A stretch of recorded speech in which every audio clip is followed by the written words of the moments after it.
and welcome to another episode of What's Up, Missoula. I'm Rikki Danielson, your host, and with us today we have David Cates. He's the Executive Director of Missoula Medical Aid. Welcome to the show, David. Thank you for having me. Oh, you bet. I'm so glad you showed up, and you're going to tell us about the different activities that you have planned for fundraisers and what your organization does. And let's start out with what does your organization do? I know you go down to Honduras and you do help people down there. Yeah, we go to Honduras 3 times a year. We send groups of primarily medical people and translators who work in two distinct areas of Honduras. So we usually send an October group, a January group, and a March team. And they work providing access to medical care and also supporting programs that the Hondurans have created to make their communities healthier. Okay, and so what we're going to do is we're going to go show a film in a couple of minutes. And on that film, we're going to see the work that your people do, and you and I are going to talk about it. Okay. In the meantime, we're going to talk about the fundraiser right here in the beginning of the show. Because this is a very important event to Missoula. A lot of people like to go to it. It's a big social event. It's a fundraiser with an auction and salsa dancing. So let's talk about that. What is it called again? It's called the legendary Missoula Medical Aid Salsa Ball and Auction. Okay. And it's at the Missoula Children's Theater. It turns out to be a great party because one of the things that Missoula Medical Aid has going for it is we have a lot of volunteers who've gone down to Honduras and worked together down there and become very close. So there's been a lot of wonderful friendships that's come out of this work that we do. And so this is a celebration. It's a fundraiser. We definitely raise money, but it's also a really fun party because so many volunteers and family of volunteers and friends of volunteers get together and celebrate. And it's a great party. November 13th, Friday, November 13th, at the Missoula Children's Theater, 7 to 11. 7 to 11 p.m. Yeah. And are you still looking for artwork or something to auction off? What else do you need from the community? I know that there's a committee of people working on making this happen, and I'm not central to the committee, so they may be looking for things, although it's getting pretty far along now. I'm pretty sure they have a lot of things already that they're going to auction off. But I don't want to make a call for that now because I don't really know how the process has been going. I've been gone for a couple of weeks and missed the last meeting. Okay. All right. And the name of you're going to have a band playing there, and it's Salsa Loca? Salsa Loca. They've played with us, played at that benefit. It's a great local band, and they've played at that benefit the last 3 or 4 years, and like I say, the party just keeps getting funner and funner. It's there's food, there's wine and beer, and it's a very warm and festive atmosphere. Excellent, and then there's both a live and a silent auction. Both a live and a silent auction. There'll be a live auction, and Mayor John Engen will be the auctioneer. Neat. And he did a good job for us last year, and he volunteered to do that again. There's something about Missoula Medical Aid that attracts support of this community, and I think part of it is it's such a community organization. There's a lot of organizations that do work in other countries, and relief organizations or development organizations, and most of them have a web of support that goes out across the globe, and they become international charities, and they do great work. Missoula Medical Aid is smaller than that. We really have relied on a local base of support, both financial and as far as volunteers. Well, let's go into it and look at the film and talk about that so people know what it is. Okay. And we'll talk more about the fundraisers and supporting again. Okay. So when you get a minute there, Craig, we're going to go ahead and roll and show this wonderful film. And as we do that, let's finish talking about what you were just saying. You were saying that this is all locally supported. Do you get any funds from anywhere else? We get funds from other places, but a very small percentage. Most of our fundraising comes from individual contributors, volunteers who raise money for us. For instance, if you go down on one of our trips, you're responsible to raise or contribute a certain amount of money. Oh. So the friends and family of volunteers contribute. In the film here, this is just showing just the basic environment that we work in. This film was made by just a great local filmmaker named Colin Ruggiero. He grew up in Missoula, and he does beautiful work. He came to me a couple of years ago and asked if we wanted a documentary made about our work, and I wasn't so sure I could raise the money to pay him. And a couple of years later, I decided that this was something that we needed, and we went around to the hospitals and home health care and Western Montana Clinic, and both hospitals in Missoula contributed to help us make this film, which really documents one trip we made 2 years ago to La Esperanza. Okay. Here you see the way we pack our bags. We have to, most of our material gets down there by checking it through on our flights. And each person's allowed to take two 50-pound bags. It used to be two 75-pound bags. So if you're sending a group of 15 or 20 people, that's a lot of stuff you can get down, 100 pounds per person, 150 pounds per person. And we take medicines and glasses and lots of orthopedic equipment, and we head off. It's this great packing parties always happens the week before, where it's sometimes when the group looks at each other for the first time, gets together and sees each other and says, "Oh, we're going to go on an adventure together." And the first task is stuffing these bags full of things. Here's the town of La Esperanza. This is the town that we have worked in. We really work in the mountains around this town, and we work there in October and in March. In January, we go to the south to a very hot little town called La Esperanza and Oroquina, and that's a different kind of experience. This is cool weather, sometimes downright cold. As the film goes on, you'll see people wearing, fleeces and stocking caps. This beginning part of the film shows the town itself. It's one of the poorest areas of Honduras. There's a huge need for medical care, and that's essentially the kind of organization we are, is one that provides access to medical care. So we work in conjunction with local organizations which have that as their mission. For instance, the local hospital, so we help out the local hospital. Later you'll see in this film our orthopedic team working in the regional hospital.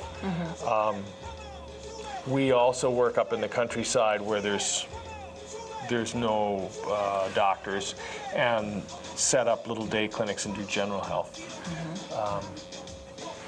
And do you go up there and help deliver babies, or is that something that the normal hospitals do? Or? That's something that's done at the local hospitals. And when we work in San Lorenzo in January, yes, we've delivered a lot of babies in the local hospital, because the specialists we bring down on those trips are, it's OBGYN. And they used to have more of a need now than they do now. There used to be just one OBGYN at that hospital, and he was on vacation in January. So Dr. Christy Rauch, a doctor from Missoula here, went down in there and worked in January for years. Now that hospital in San Lorenzo has more than one OBGYN, so there's less of a need. But that's what we've tried to do, is fill in gaps. We are not the kind of a big organization like what do you call it? Doctors Without Borders.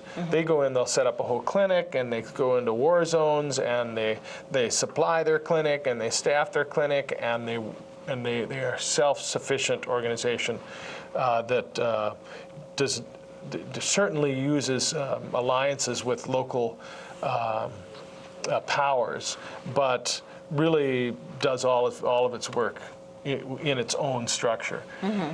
We are much smaller than that, and we can only get things done working with Hondurans in the local Honduran hospital or with Save the Children in their in the villages where Save the Children has a presence and can do the logistics of our little day clinics. Does your team help educate some of the medical people there about more modern techniques or anything like that? Well, in the hospital, certainly, you know, the specialists will work with the people in the hospital, and there's a natural exchange of information. You know, one thing is we're not going down there doing super technical surgeries. We're going to be doing more now as we have brought some really good orthopedic equipment down there, and I'm sure we'll be helping some Hondurans learn how to do that. But we're not working. For instance, our orthopedists aren't working with orthopedists. They're working in a place where there isn't orthopedists, where there aren't, and so the opportunity to teach is less, but it's certainly there, and it happens in a kind of a casual way, because there we are and there they are, and we watch each other. Sometimes we learn a lot also.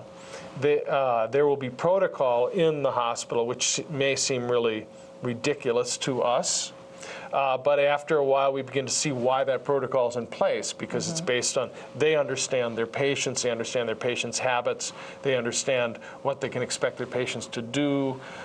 For instance, if you're going to have a day surgery or outpatient surgery in the United States, they'll say, well, just don't eat anything the night before and come in the morning, and they can. An American patient most likely can be made to understand the danger of not eating before anesthesia. Well, the Hondurans, they say, well, we can tell people not to eat, but they'll eat. So we have to have them overnight in the hospital before surgery, and to make sure they don't eat, because it's too risky, and they're not certain that their patient understands fully the risks. There's a lot of interesting things we learn working in close proximity with Hondurans in the way they run their public health system. Do you know what is the most sophisticated, or one of the most sophisticated, for instance, orthopedic surgeries that they would perform in the short period of time when they're down there? Our guys? Yeah. I can't really speak to the medical procedures. You know, I wish one of those guys were in here. But we now have it all set up so they can, send in, do the surgery without making big incisions and sending in the little camera, through the and looking on the screen and during the surgeries that way. We've done some like that. Dr. Mike Woods did some surgeries last March, and he came back. He was overjoyed. We had built a shed. We'd sent a lot of equipment down, and he'd been able to do this surgery. He says, we couldn't have done this surgery any better up in the States. We had everything we needed, and everything went great. So that's really nice that we can do that now. It used to be that we'd put the orthopedist in the hospital, and there wasn't the kind of equipment they're used to. A lot of things were different, and they couldn't do the same work that they do here. But now we have everything necessary for them to do the same work down there that they do here. Excellent. Well, we can't do hip replacements or knee replacements, total joint things, things that take a tremendous period of time, and we can't do those major orthopedic surgeries yet, but we can do a lot more than we used to be able to. Now, hasn't your organization also ended up sending people back to the United States for treatments? Well, we did in the early years. There was a few people we sent back, but we don't do that anymore. There's too many complications that grow out of that, and so we, as the board of Missoula Medical Aid, decided, 6-7 years ago, not to do that anymore. Because it diverted too many. Somebody would get interested in a patient and bring the patient up here. Well, that just brings the patient up here. Now then the patient has to get the surgery, then this patient has to recover, and then you can't just put the patient on a plane and send them home again. You have to make sure they get the care back there. Right. So we were feeling ourselves spread too thin. And one of the things we've done as an organization in the last 6, 7 years. Okay, we're an 11-year-old organization. I'd say after about 4 years, we decided, okay, we either have to get serious about this and try to be predictable in our efforts and set goals that we can reach, or just kind of keep going as we're going, which is, well, we feel like doing this year. Oh, I wonder if we can do that next year. And which was a wonderful way to begin. But once you begin to have relationships with people in Honduras and they want to know for sure what to count on the next year, you really have to build a kind of a structure and narrow your goals so that you can meet your obligations to your partners. Okay.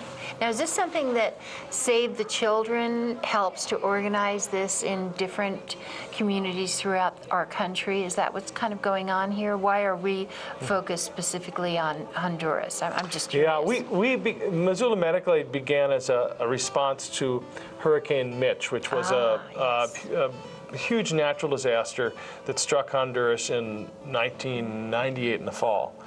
And there was a number of people in this community who said, hey, let's go down and help out. And one of those was Bill Woody and some of his staff at Nightingale Nursing, which was a small company then, and they were on the corner of South Avenue and Higgins. And apparently they were sitting around one of those mornings reading those incredible stories of devastation that were in the newspaper every day. And they and the nurses are going, wow, we don't have enough to do around here, maybe we should go down there. And it was kind of a joke, but by the end of the day, people had thought, hey, well, maybe we should. And Bill is the kind of man who says, why not? He doesn't think about the negatives, he thinks about what's possible. He's wonderful that way. And so he said, yeah, let's. And they began to recruit doctors and and try to get medicine. I heard about them the second day they got together, and I walked down to where they were. I live close by. Said, what can I do to help? They said, well, why don't you call all the pharmacies in town and see if you can get people to donate some of these items. So that's what I did at first. Yeah. And then I went on the second team, which was a month after the first team, as a translator and a team leader. So that was so much fun and so interesting that I thought, I'm going to keep doing this. And so I went again in March of that year. I went in January of that year, in March of that year, and then January of the next year, and we just continued to keep going. There was a kind of a core group of us who said, let's just keep doing this, and that core grew and grew. So.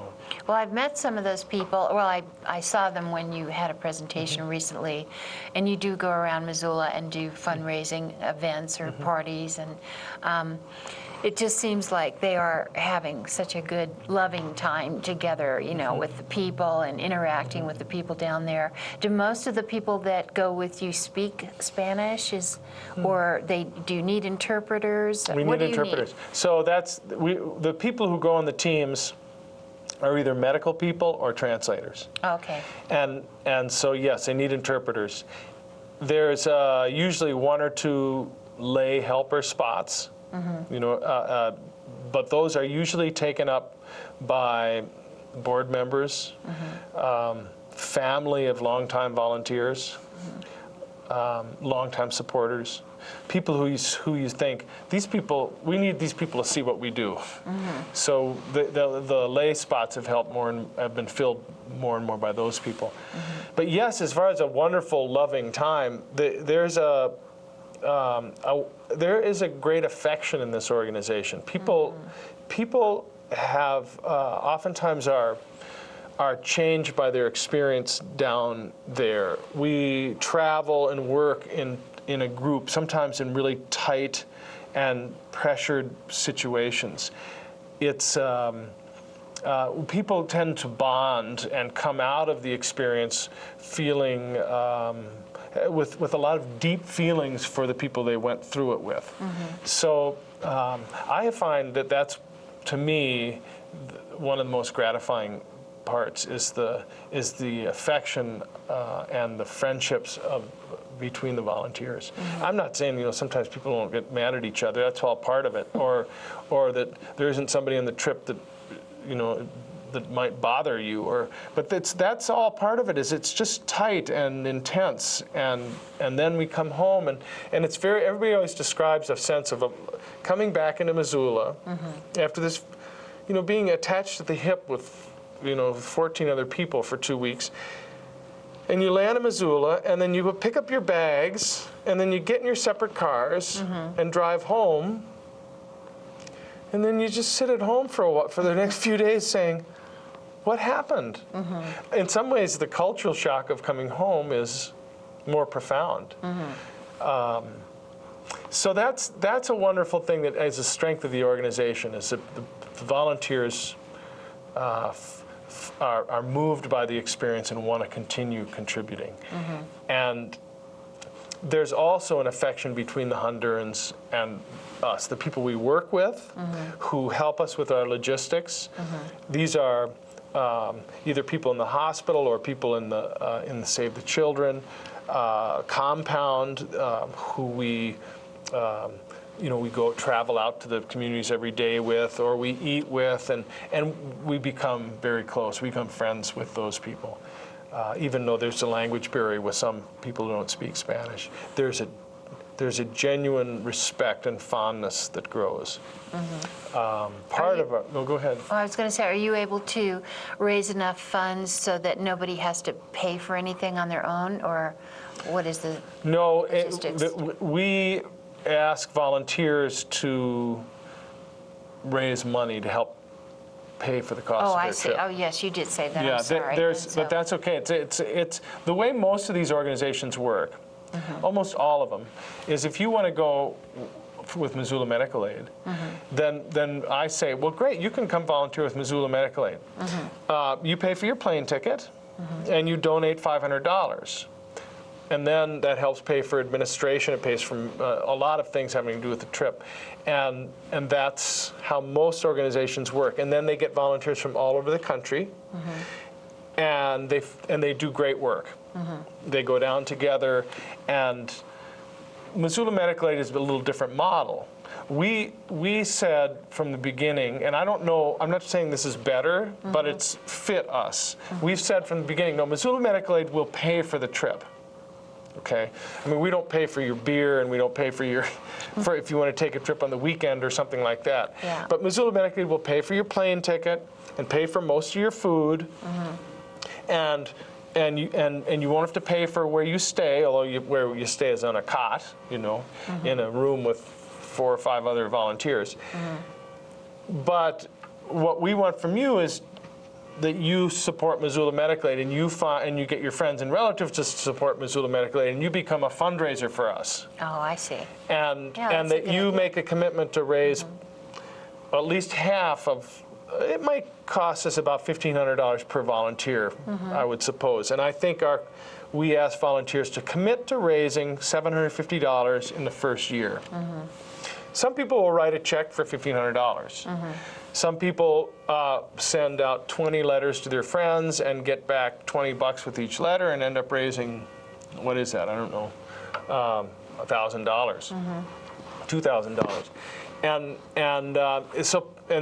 so that's kind of the way we do it. We just leave it to the volunteer to figure out how they can raise money for Missoula Medical Aid over the course of a year, and we help. We have different ways of helping volunteers. How many volunteers have you had over the years, No, I don't know exactly how many different volunteers, but I would say the numbers are close to 250. It's between 220, 250 That's a lot. different volunteers, and we've sent in 29 trips.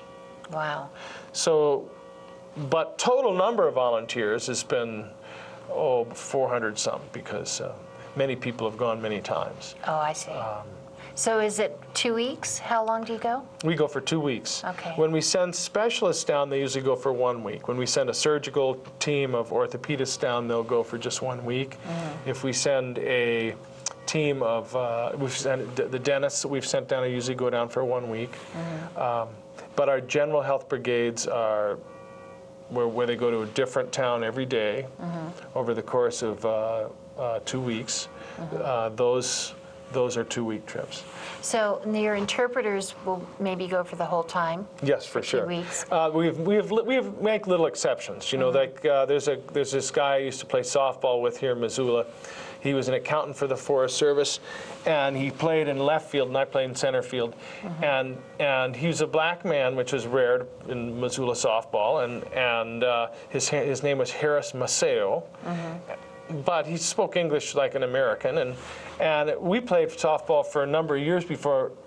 We probably played softball for 3 or 4 years before I realized that he was Dominican, that he'd moved up to the States when he was about 15. And Harris is has this wonderfully large personality, and he's a beautiful, friendly man. And he works really well in the hospital.